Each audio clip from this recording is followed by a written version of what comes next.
The Zetharian Empire had ruled 400 star systems for 12,000 years, and in all that time, no species had ever challenged their dominance. They were the apex predators of the galaxy, and they knew it with absolute certainty. Emperor Vorath the Magnificent sat upon his throne of black crystal, his 4 eyes scanning the holographic display that floated before him. The display showed a small blue world spinning slowly in the darkness of space, and the Emperor felt nothing but contempt for what lived upon it. "These are the creatures?" he asked, his voice echoing through the vast chamber of the Imperial Palace. High General Krasik stepped forward and bowed deeply before speaking. "Yes, magnificence. They call themselves humans, and they inhabit the third world of a small yellow star at the edge of explored space." The Emperor studied the images that flickered across the display. He saw soft-skinned bipeds with no natural armor, no claws, no fangs, and no venom. They possessed 2 weak eyes that could barely see in darkness, and their bodies looked fragile enough to break with a single strike. "How pathetic," the Emperor declared. "What threat level have our scouts assigned to them?" "Threat level 2, magnificence," Krasik replied with a cruel smile spreading across his scaled face. "They are barely capable of reaching their own moon. Their weapons are primitive, their defenses are laughable, and their lifespans are so short that they barely live long enough to accumulate wisdom." Laughter rippled through the assembled nobles and generals who filled the throne room. They had gathered to witness the declaration of a grand hunt, and they already sensed easy prey. The grand hunt was an ancient tradition of the Zetharian Empire. Whenever scouts discovered a new species that was too weak to serve the Empire but too numerous to ignore, the Emperor would declare a hunt. Noble families would send their finest warriors to claim trophies and glory, and the target species would be reduced to manageable numbers or eliminated entirely.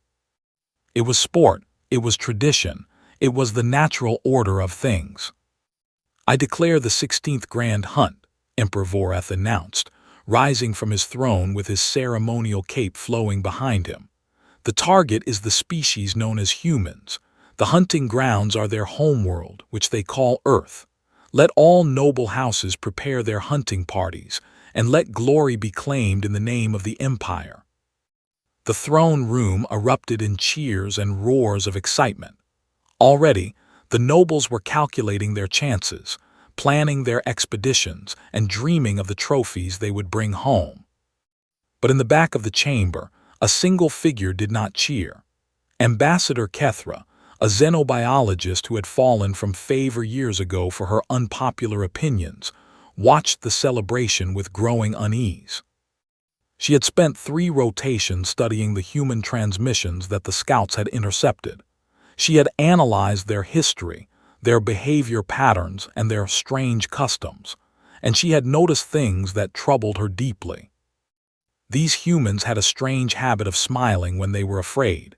They told stories about hunting the most dangerous predators on their world not with superior weapons, but with patience and endurance.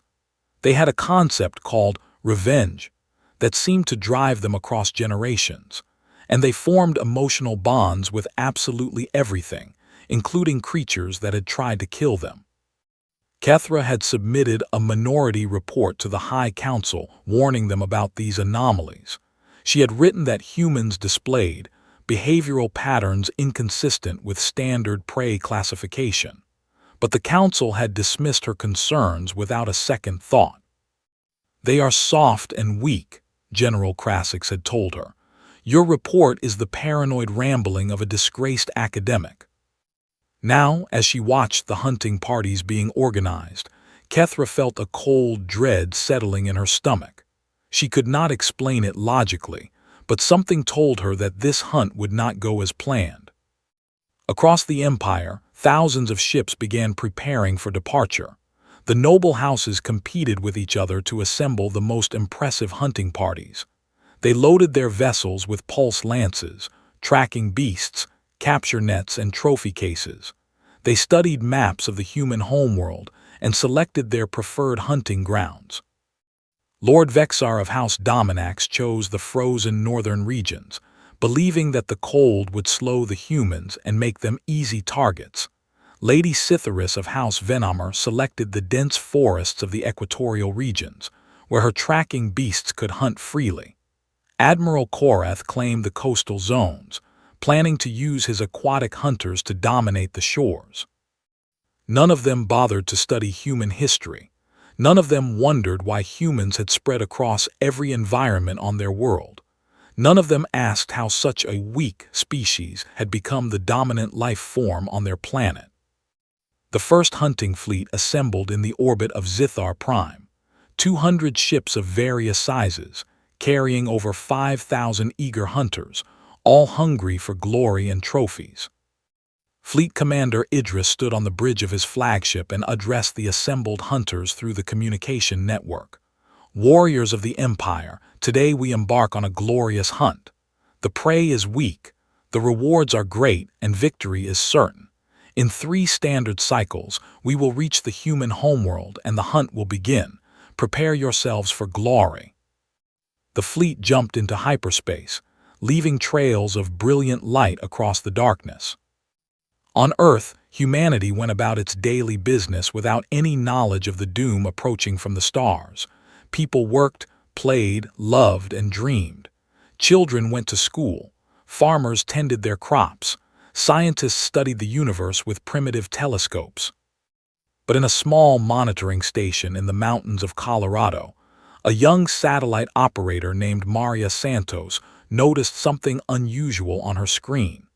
Her instruments had detected strange energy signatures at the edge of the solar system, and the signatures were moving inward at impossible speeds. Maria checked her readings 3 times, then 4 times, then 5 times. Each time the result was the same. Something was coming, and it was coming fast. She reached for her radio with trembling hands and spoke the words that would change human history forever. "Control, this is Station 7. We have contact. I repeat, we have contact. Multiple unknown signatures approaching Earth. This is not a drill." Far above, the Zitharian fleet dropped out of hyperspace and began its approach toward the small blue world. The hunters checked their weapons one final time. The tracking beasts howled with anticipation, and Fleet Commander Idris smiled with absolute confidence.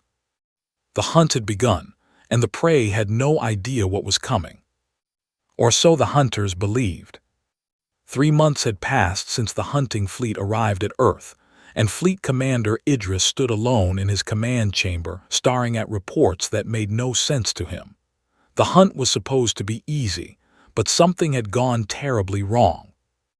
Lord Vexar's hunting party had landed in the frozen wilderness that humans called Siberia. 17 elite hunters with the finest weapons and the most savage tracking beasts had touched down expecting to find frightened prey running for their lives. None of them ever returned. The last transmission from Vexar's party had been confusing and filled with panic. "They will not stop following us," Vexar had screamed into the communicator. "We have been moving for 6 hours without rest, and they are still behind us. Our beasts have collapsed from exhaustion, but the humans keep coming. They just keep walking, never running, never stopping, always getting closer. What kind of creatures are these?" Then the transmission had ended, and silence had followed.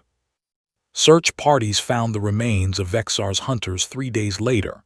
They had died from exhaustion, hypothermia, and wounds inflicted by primitive weapons. The humans had not used advanced technology to kill them. They had simply followed them through the frozen landscape until the Zitharians could not run anymore. Idris had dismissed this as an isolated incident, a case of hunters who had underestimated the harsh environment. But then more reports began flooding in, and each one was worse than the last. Lady Cytheris led her party into the dense forests of a region humans called the Amazon.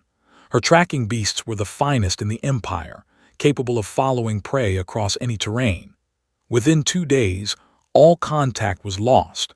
When scouts finally located the remains, they found that the tracking beasts had been killed first, their throats cut silently in the night while the hunters slept. They killed our beasts without making a sound, a surviving scout reported with terror in his voice. Then they waited until morning and attacked when our hunters were most vulnerable. They used the forest itself as a weapon, setting traps that crushed and impaled our warriors. They knew we were coming before we even landed. Admiral Korath's aquatic hunters fared no better. Humans in primitive water vessels had lured them into shallow waters where their superior swimming abilities meant nothing. Then the humans had attacked with explosive devices, nets, and sharpened metal poles. The water had turned dark with Zetharian blood. Idris reviewed the casualty reports with growing disbelief.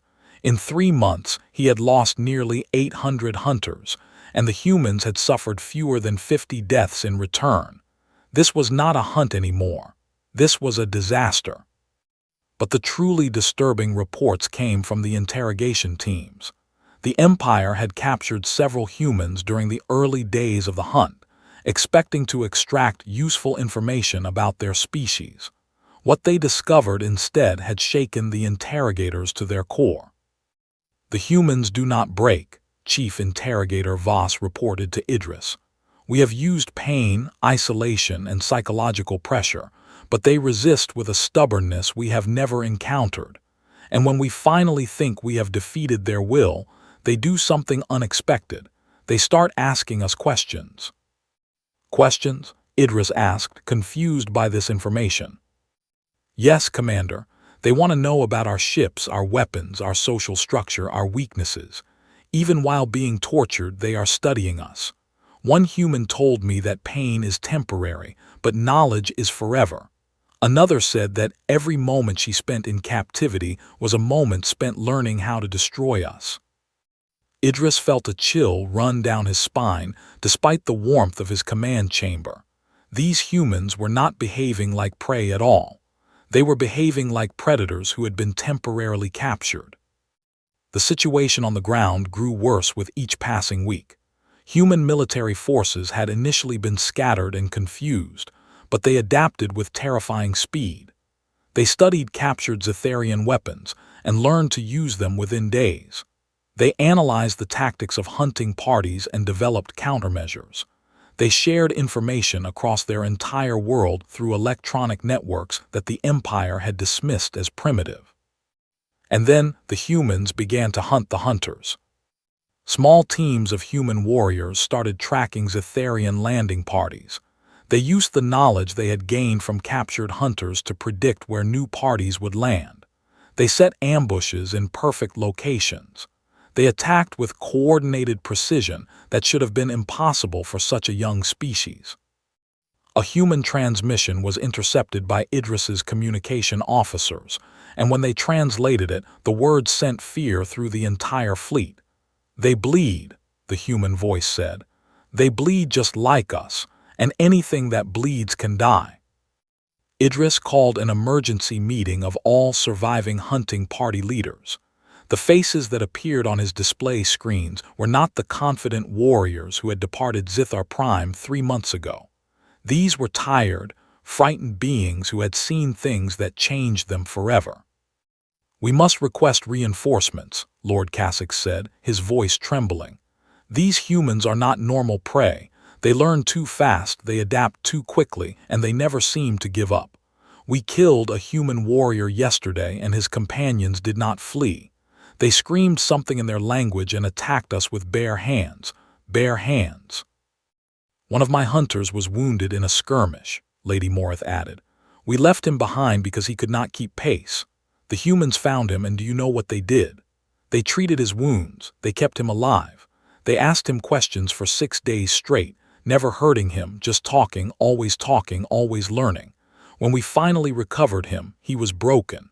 He could not stop talking about how the humans smiled at him while they extracted every piece of information he possessed."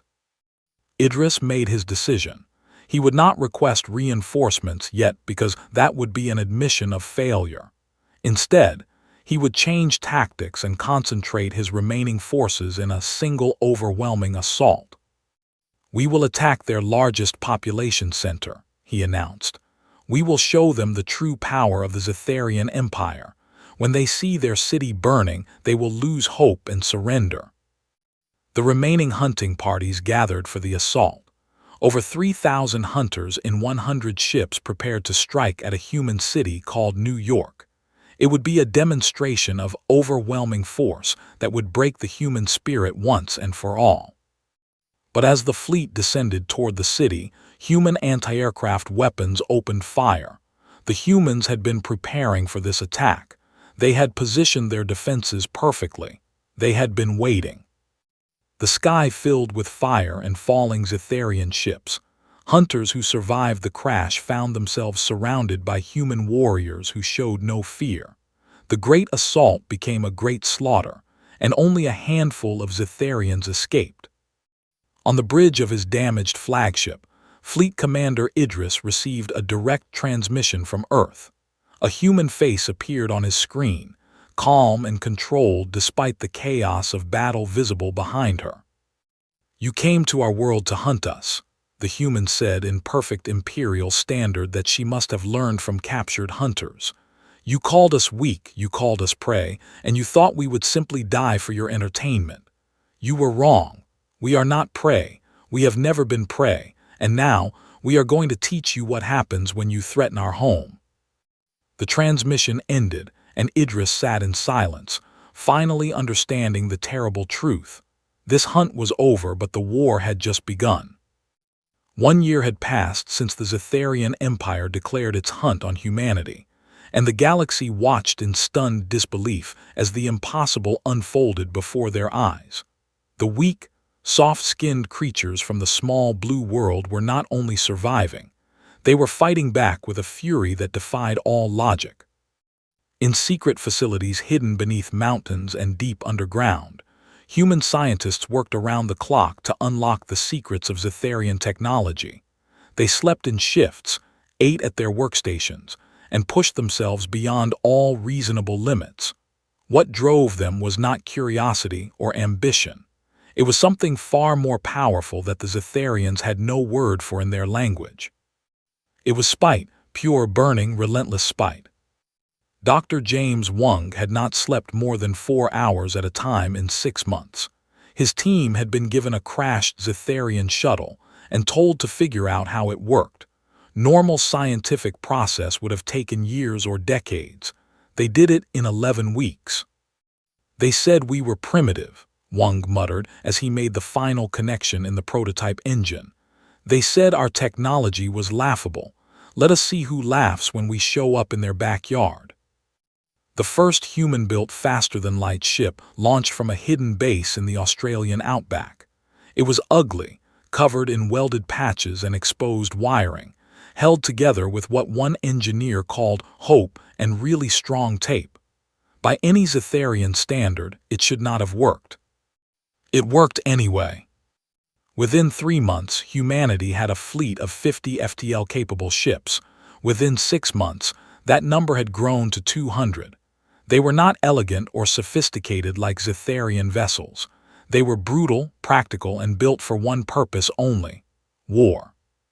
Fleet Commander Idris sent desperate reports back to Emperor Vorath, but his warnings were dismissed as exaggerations.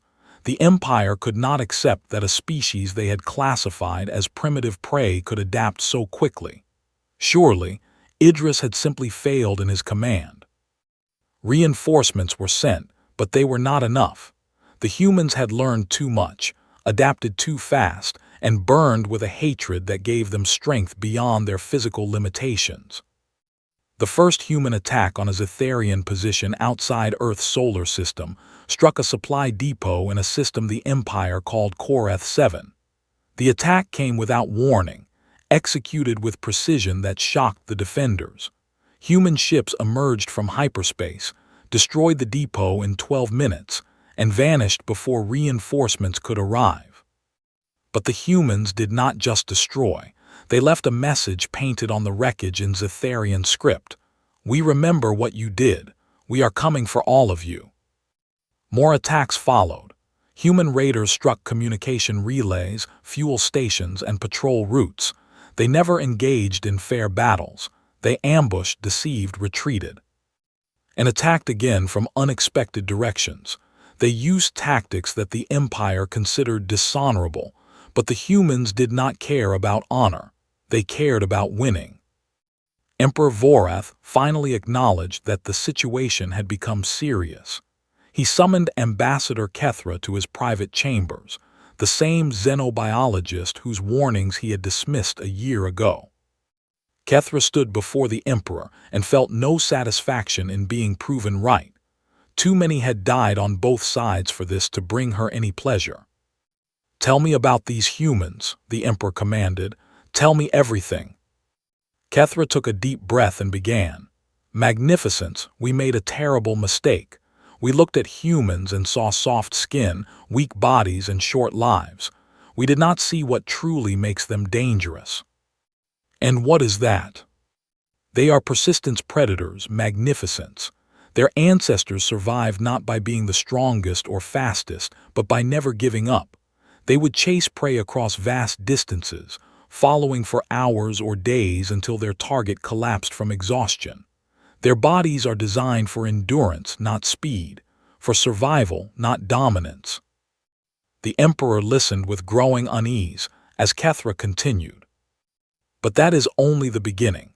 Humans heal from injuries that would kill most species. They form emotional bonds with anything, including creatures that have tried to harm them. They pass knowledge and grudges down through generations. And they have a concept called vengeance that drives them to pursue enemies long after any practical purpose has been served." "How do we stop them?" Kethra hesitated before answering. "I do not believe we can, magnificence, not anymore. We have taught them that the universe wants them dead. We have united their entire species against us. We have given them a reason to fight that goes beyond survival. They are fighting for revenge now, and humans do not stop pursuing revenge. Ever." The Emperor dismissed Kethra and sat alone in his chambers, contemplating the disaster his arrogance had created. Meanwhile, humanity was not just building ships, they were building alliances. Human agents made contact with species that the Empire had conquered and enslaved. They offered weapons, training, and something far more valuable: hope. "The Zetharians are not invincible," human envoys told the subjugated peoples of 100 worlds. "They bleed, they die, they can be defeated. We are proof of that. Join us, and together we will break their chains." The slave species of the Empire had lived in fear for generations, but the humans showed them something they had never seen: a species that had faced the Empire's full wrath and refused to surrender. Rebellions began to flicker across Imperial space. Supply lines were sabotaged. Information was leaked. The great machine of the Zetharian Empire began to grind against itself. And still, the human fleets grew stronger. They captured Zetharian ships and learned from them. They recruited warriors from liberated worlds. They developed new weapons and new tactics. They broadcast messages of defiance across every frequency. "You wanted to hunt us," the broadcasts declared. "You wanted to mount our heads on your walls and call yourselves mighty, but we are not trophies. We are not prey. We are humanity, and we are coming for you." On the bridge of the battleship that humans had named Retribution, Admiral Sarah Chen reviewed the tactical display with her senior officers. Their fleet had grown to over 500 ships, crewed by humans and allied species who had chosen to stand against the Empire. "The Empire is stretched thin," Chen observed. "They are fighting rebellions on a dozen worlds. Their supply lines are in chaos, and their morale is crumbling. The time has come to take the war to their core systems." Her officers nodded with grim determination. They had all lost friends and family in the early days of the hunt. They had all sworn oaths of vengeance. And now, they were finally strong enough to fulfill those oaths. A junior officer approached Chen with a message. "Admiral, we have intercepted an Imperial broadcast. Emperor Vorath is calling for a ceasefire. He wants to negotiate peace." Chen read the message, then looked at her officers. Every face reflected the same thought. They remembered the hunting parties, the trophy cases, the casual cruelty of an empire that saw them as nothing more than animals to be killed for sport. "Send our response," Chen ordered. "One word, no." The message was transmitted across all frequencies, heard by every ship in the fleet, every allied world, and every terrified Zetharian commander. The humans would not stop. They would not negotiate. They would not show the mercy that had never been shown to them. The hunt had been reversed, and the prey had become the predator. 4 years had passed since Emperor Voreth declared his grand hunt on humanity, and the Zetharian Empire was bleeding from 1,000 wounds. What had begun as sport had become the greatest military disaster in 12,000 years of imperial history. Lord Admiral Sithek stood on the bridge of his flagship, the Eternal Dominion, and surveyed the massive fleet gathered around him. 8,000 warships, the largest armada the Empire had assembled in centuries, floated in formation near the Corinth Nebula. This was the Empire's final gamble, a desperate attempt to crush the human rebellion once and for all. "Today we end this nightmare," Sithek declared to his commanders. "The human fleet has been located approaching this sector. They have perhaps 300 ships at most. We outnumber them more than 20 to 1. Victory is certain, and the Empire will be saved." His commanders voiced their agreement, but Sithek noticed the fear hiding behind their confident words. They had all heard the stories, the reports of impossible human victories, the tales of warriors who refused to die even when mortally wounded, the whispered rumors about a species that had turned the hunt into a war of extinction. But numbers did not lie. 8,000 against 300 was no contest. Surely, even humans could not overcome such odds. Admiral Sarah Chen watched the Zetharian fleet from the bridge of the Retribution, and felt no fear. She had stopped feeling fear somewhere during the second year of the war, when she had watched her homeworld burn from orbit and sworn an oath that still burned in her heart. "They have us surrounded," her tactical officer reported. "Over 8,000 ships, Admiral. They have brought everything they have." Chen nodded slowly, studying the enemy formation. "They think numbers will save them. They still do not understand what they are fighting." She opened a channel to her fleet. 300 human ships and 200 allied vessels crewed by species who had joined humanity's crusade against the Empire. They were outnumbered, outgunned, and trapped. "All ships, this is Admiral Chen. You know why we are here. You know what the Empire did to our world, to our families, to our people. They called us prey. They hunted us for sport. They laughed while our children died."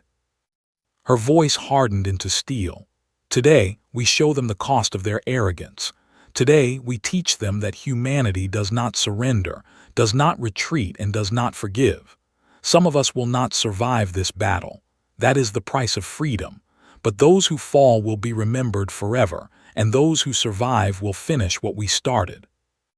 Every ship in the human fleet acknowledged. There was no hesitation, no doubt, no fear, only cold, determined rage. The Battle of Corinth Nebula began with the Zetharian fleet advancing in perfect formation, confident in their overwhelming superiority. Energy weapons blazed across the darkness of space, and human ships began to fall. But the humans did not break. They did not flee. They fought with a savagery that shocked even the most hardened Zetharian veterans. Human ships targeted critical systems with surgical precision, disabling larger vessels rather than trying to destroy them outright. Boarding parties launched across the void, crashing into Zetharian hulls and fighting room by room through the enemy ships. They used captured Imperial weapons, improvised explosives, and sometimes nothing but their bare hands. "They are boarding us," a Zetharian captain screamed across the communication network. "They are inside my ship. They will not stop. My crew is being slaughtered and they will not stop." Lord Admiral Sithek watched his perfect formation dissolve into chaos. Ships that should have been invincible were being gutted from within. Commanders who had never known defeat were dying on their own bridges. The humans were everywhere, fighting with a ferocity that defied all logic. But the numbers were still in his favor. Human ships were being destroyed faster than they could destroy his. The battle was bloody, but victory was still certain, or so Sithek believed. Then Captain Marcus Webb made his decision. Webb commanded the human destroyer Last Resort, a battered vessel that had been patched together from wreckage so many times that its original components no longer existed. His ship had taken critical damage, his engines were failing, and his weapons were nearly depleted. But his ship could still move, and that was enough. "All hands, this is Captain Webb," he announced calmly. "Abandon ship. I am ordering everyone to the escape pods immediately. I will handle the rest." His crew protested, but Webb silenced them. "That is an order. Get to the pods. Tell the Admiral what happened here. Tell everyone what happened here. Now go." The escape pods launched, carrying Webb's crew to safety. Alone on his dying ship, Webb aimed his vessel at the Eternal Dominion and pushed his failing engines to maximum power. Lord Admiral Sithek saw the damaged human ship accelerating toward him and felt confusion. The vessel was too damaged to pose any threat.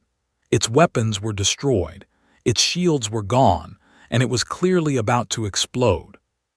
Then understanding struck him with the force of a physical blow. "Evasive maneuvers," he screamed. "All ships, evasive maneuvers immediately." But it was too late.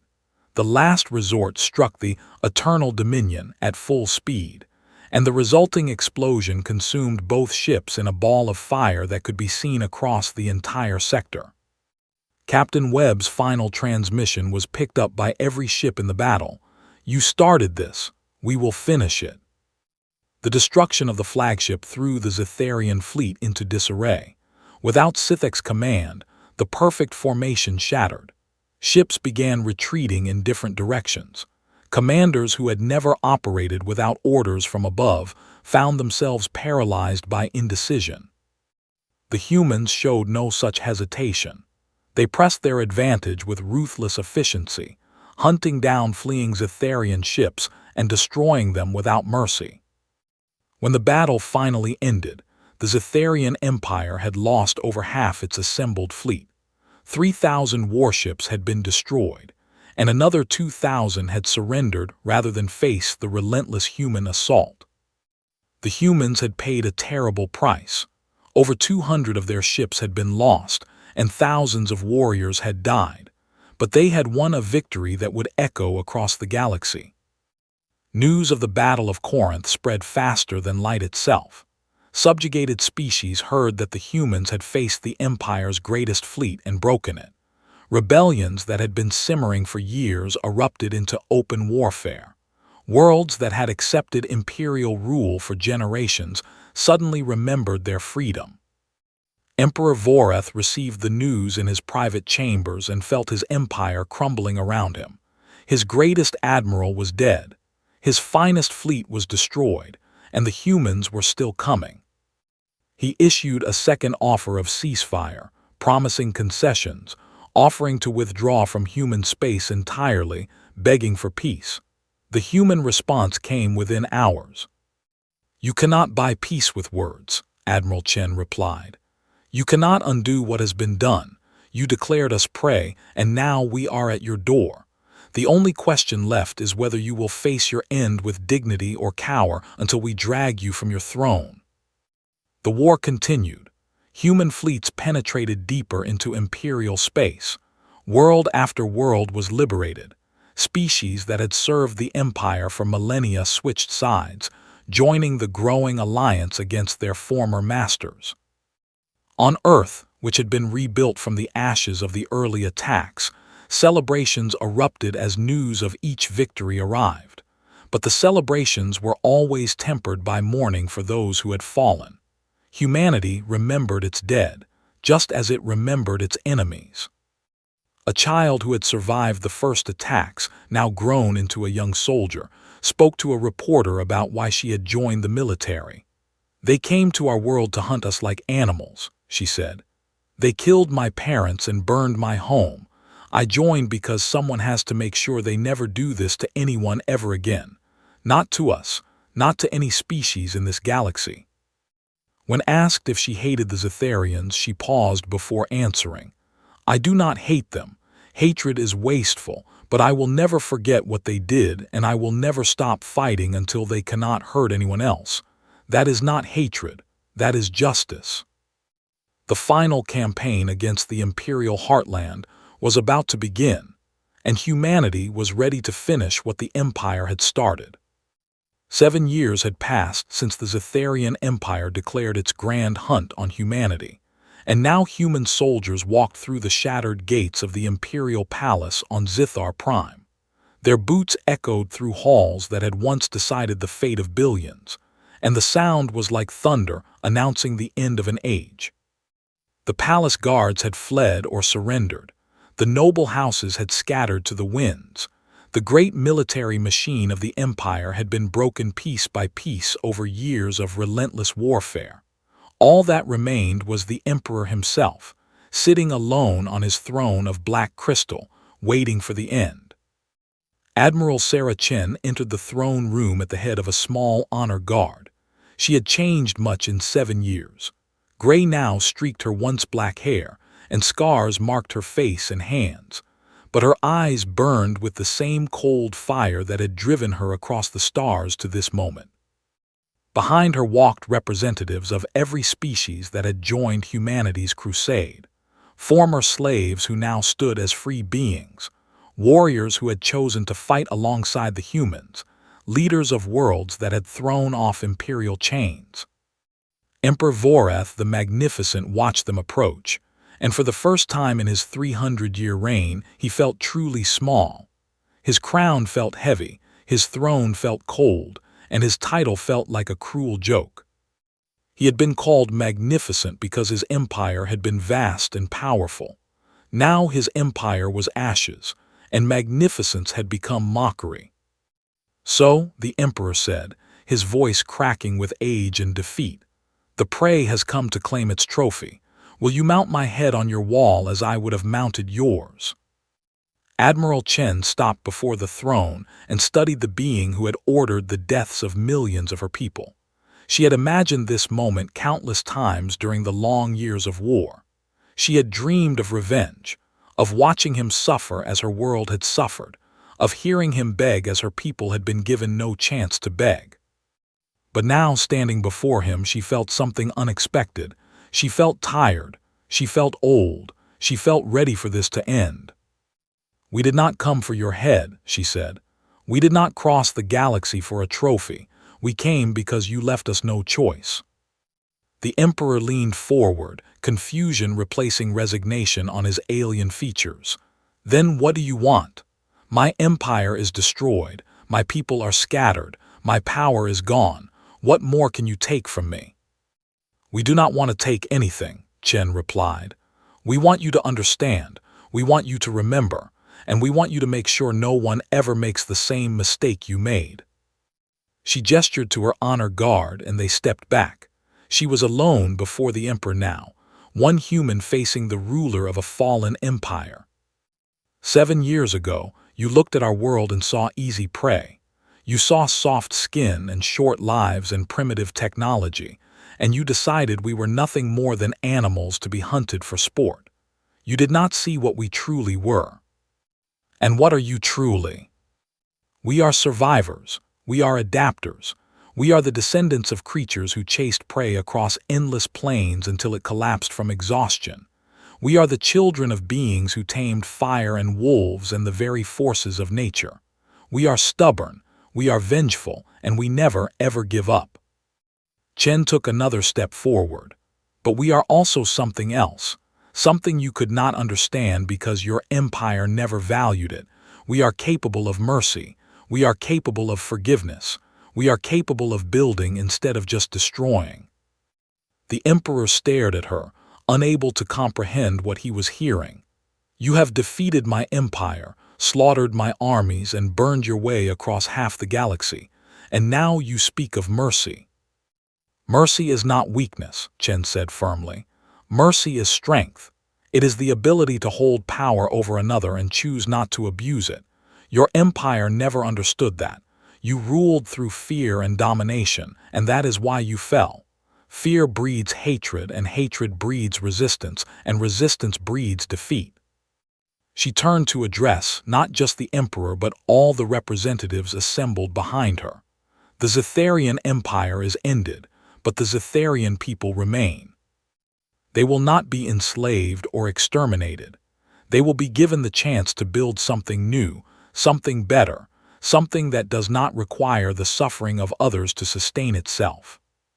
You would spare us, the emperor asked, disbelief clear in every word. We would reform you. The caste system will be abolished. The slave worlds will be freed. The grand hunts will end forever. Your people will learn to live as equals among the species of this galaxy, or they will face consequences. But they will be given the chance to choose. Chen reached into her uniform and produced a document. This is the Treaty of New Earth.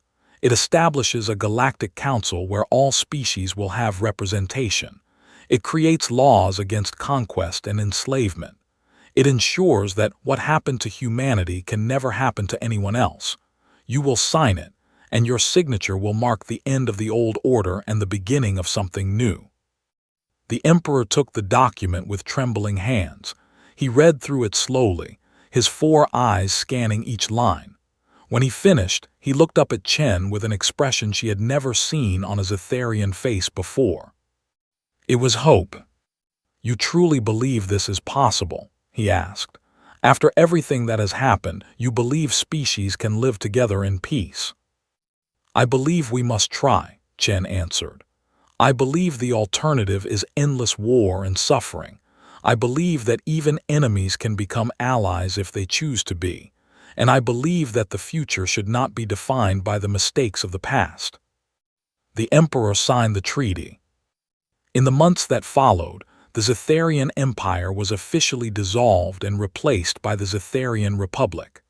Ambassador Kethra, the xenobiologist who had tried to warn her people about humanity, was chosen to lead the new government. It was a fitting choice, for she alone had seen the truth from the beginning. Humanity did not claim territory or demand tribute. They simply returned to Earth, their home, the small blue world that had been the target of a hunt and had become the birthplace of a galactic revolution. They had made their point, and now they were ready to rest. But rest did not mean forgetting.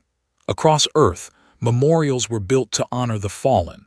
The names of the dead were carved into stone and recorded in databases that would last for millennia. Children were taught about the war, about the sacrifices that had been made, about the cost of freedom. A new proverb spread across the galaxy, repeated by every species that had witnessed humanity's rise. Never hunt what can hunt you back. It was a warning and a lesson, a reminder that the universe was full of surprises and that arrogance was the deadliest enemy of all. 1 year after the signing of the treaty, Ambassador Kethra visited Earth as an honored guest of the new Galactic Council. She stood beside Admiral Chen at the Memorial of the Fallen, a vast garden filled with trees planted for every human who had died in the war. I tried to warn them, Kethra said quietly. I told them you were not what you appeared to be, but they would not listen. I have carried that guilt for years. Chen placed a hand on the ambassador's shoulder. You did what you could. You spoke the truth when it was unpopular. That takes courage. They stood in silence for a long moment, watching the wind move through the trees. Finally, Kethra spoke again. Do you think humanity will ever truly forgive the Empire for what was done? Chen considered the question carefully before answering. She thought of her parents killed in the early attacks. She thought of friends lost in battle. She thought of the scars that would never heal, the memories that would never fade. Forgive, she said at last. Eventually, perhaps, time heals many wounds and hatred is exhausting to maintain. Future generations will not carry the same burden we carry. They will learn about the war in history classes, not in burning cities. She paused, and when she continued, her voice was firm. But forget. Never, we are only human, ambassador. We remember everything. It is both our greatest strength and our heaviest burden. We will remember the war, the dead, the cost, and we will teach our children to remember, not so they can hate, but so they can understand. Catherine nodded slowly. And what should they understand? Chen looked up at the stars that were beginning to appear in the darkening sky. Somewhere out there, a new civilization was being born from the ashes of the old. Species that had been enemies were learning to be neighbors. Children who had known only war were growing up in peace. They should understand that the universe is vast and full of wonders, Chen said. They should understand that strength is not measured by the ability to destroy, but by the ability to build. They should understand that every species deserves the chance to find its own path, and they should understand one final thing. What is that? Chen smiled, and in that smile was everything humanity had learned in 7 years of war: the pain, the sacrifice, the triumph, and the hope. They should understand that even the smallest world can change the fate of galaxies. Even the weakest-looking species can become the strongest. Even prey can become predators, and even enemies can become friends. That is what it means to be human. Above them, the stars shone on, witnesses to the end of one story and the beginning of countless others. The hunt was over. The future was wide open, and humanity walked into that future with their heads held high, carrying the memories of the fallen and the hope of generations yet to come. The galaxy would never make the mistake of underestimating them again.